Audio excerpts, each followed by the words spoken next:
साथियों नमस्कार। Good morning. ये सुबह सुबह का नज़ारा और दृश्य बहुत ही सुंदर है। और आज हम बात करेंगे बीते हुए चुनाव और बीते हुए परिणाम को लेकर। तो जो मध्य प्रदेश में भारतीय जनता पार्टी की बहुमत, प्रचंड बहुमत प्राप्त हुआ है, ये बहुमत एक संदेह प्राप्त करता है। आप लोगों ने देखा होगा कि जहाँ जहाँ बड़े बड़े नेता या स्थानीय नेता अपने क्षेत्र में प्रचार करने जा रहे थे, वहीं बहुत बड़ी विरोध का सामना करना पड़ रहा था।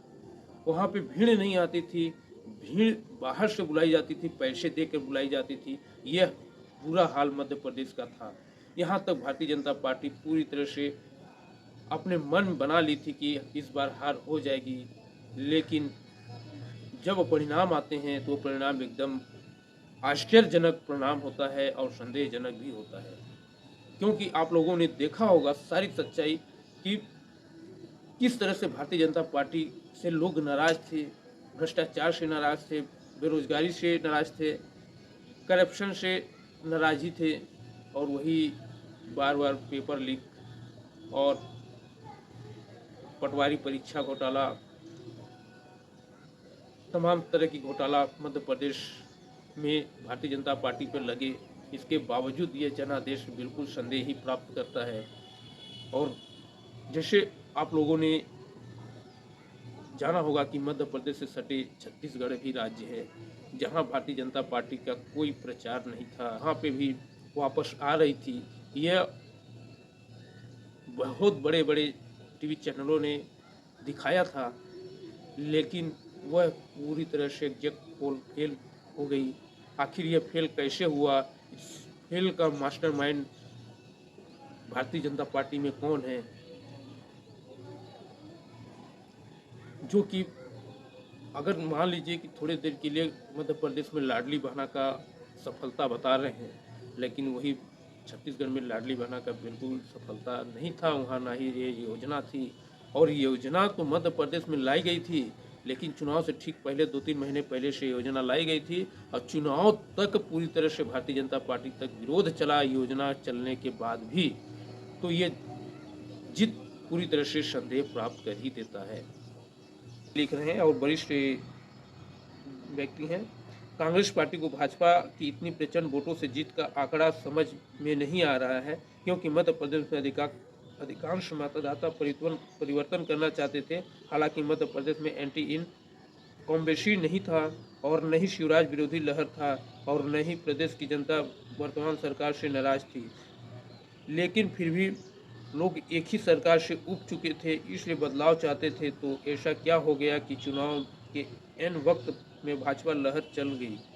सारे चुनाव विश्लेषक करता भी हैरान परेशान है। किसी को भी कुछ भी नहीं सूझबूझ रहा है कि आखिर यह कैसे इतना प्रचंड बहुमत मध्य प्रदेश मिला। मैं सटीक विश्लेषण बता रहा हूं कि मैं कैसे इतना भारी जनादेश भाजपा को मिला। और साथियों, लगभग सभी विधानसभा में लाडली बहनों की संख्या लगभग 75,000 से 80,000 है। अब अगर इसमें से 7% वोट भाजपा को मिला, जो कि मिला है वो 45 से 48,000 वोट का केवल लाडली बहनों का भाजपा को मिला है। और इस कुछ प्रतिशत पार्टी अपना वोट था, इसलिए आसानी से भाजपा जीत होगी। बिल्कुल ये भी मानते हैं, लेकिन चुनाव वोटिंग से 2-3 दिन पहले जैसे चुनाव प्रचार बंद हो जाता है, उतना समय तक पूरी तरह से विरोध ही चल रहा था। अचानक ऐसा क्या हुआ?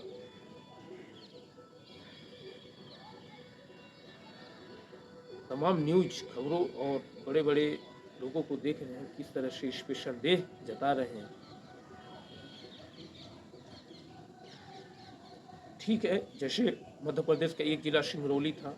सिंगरौली में मुकाबला किसके तरफ था कोई नहीं जानते, एकदम साइलेंट था, कोई किसी का आंकड़ा नहीं लग पा रहा था। लेकिन मैंने एक आंकड़ा लगाया, इसी लाडली बहना वोट प्रतिशत जो बढ़ा था यहाँ पे, कि भारतीय जनता पार्टी 3 से 5,000 के बीच में निकल रही है। लेकिन वो आंकड़ा तो कुछ परसेंट सही था, लेकिन एक तरफा जैसे वोटिंग हुई, आधे में सब सिमट गए और आधे में अकेले भारतीय जनता पार्टी की तरफ वोटिंग हुआ। यह पूरी तरह से संदेह प्राप्त करता है। ये सिंगरौली से नहीं, पूरे विधानसभा से भारतीय जनता पार्टी की जहाँ-जहाँ सीटें आई हैं, वो पूरी तरह से संदेह प्राप्त करती हैं। आप लोगों ने देखा होगा चितरंगी में 1 लाख वोटिंग भारतीय जनता पार्टी के पक्ष में गया। ये बिल्कुल संदेह ही प्राप्त करता है। ऐसा हो ही नहीं सकता, क्योंकि भारतीय जनता पार्टी में इतनी वर्षों से परेशान थे और विरोध भी चल रहा था।